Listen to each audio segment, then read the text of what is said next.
जल्दी से एक बार आपको बता दिया जाए, आज होने जा रही है मदरसन सुमी वायरिंग इंडिया की लिस्टिंग।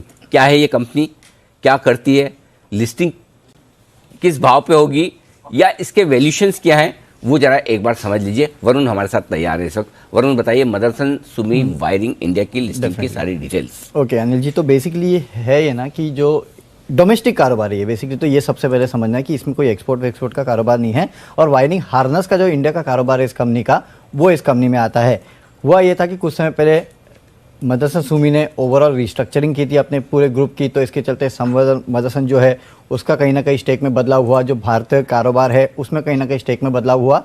और इस पूरे डीमर्जर के चलते कुछ समय पहले जो इंडिया का डोमेस्टिक वायरिंग कारोबार था उसको अलग किया गया था। अब इस डीमर्जर के पहले अगर आप देखते तो कुल आय में से करीब 7-10% के आसपास जो है ये डोमेस्टिक कारोबार से आता था और इसका मार्जिन जो है करीब 13-14% के आसपास का था। डेट इसमें काफ़ी कम थी।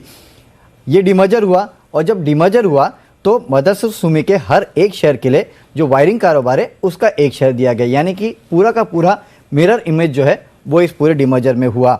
उसके बाद काफ़ी सारी और प्रक्रिया है जो कि मदरसन जो है उसका विलय होगा मदरसन में, दैट्स अ डिफरेंट केस। आज जो लिस्ट होने वाली है वो है Motherson Sumi wiring India limited. अब इसके वैल्यूएशंस अगर आप देखेंगे तो जिस दिन इस कंपनी का डीमर्जर हुआ था तब मदरसन सुमी करीब 230-235 के आसपास ट्रेड करता था।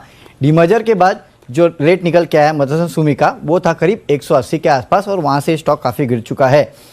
जो इस कंपनी का इंडिया का कारोबार है उसके अगर फेयर वैल्यू आप निकालने जाएंगे तो वो निकल के आती है करीब 60 से 70 रुपये प्रति शेयर के आसपास की, जिसमें मदरसन का भी करीब 33% के आसपास का हिस्सा है और उसकी वैल्यू करीब 15 रुपये प्रति शेयर के आसपास की निकल के आती है।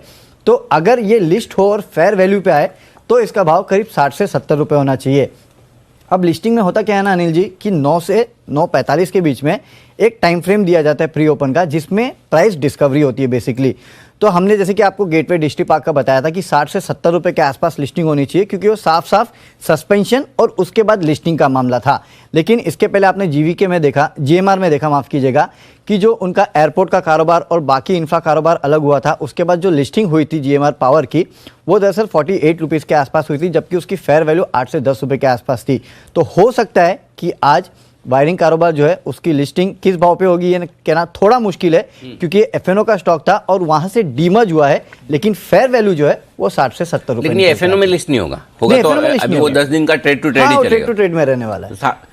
मेरे ख्याल से आपने उस समय भी कहा था कि जो मदरसन का दूसरा जो लिस्ट हुआ था, हाँ, वो लिस्ट हुआ 180 रुपए, 180 रुपए। तब भी हमने कहा था 60 से 70 रुपए की वैल्यू, 234 के आसपास ट्रेड करता, वहां से गिरते गिरते नीचे आ गया, गिरते गिरते नीचे 135 तो आ गया, अब तो 135 आ गया, तो कुछ ज्यादा ही गिर गया अब तो। हाँ, तो चलिए ये है आपके लिए डिटेल्स नोट कर लीजिए कि क्या लिस्ट हो रहा है क्या नहीं हो रहा है, वो समझ लीजिए, बाकी फिर आपकी मर्जी है।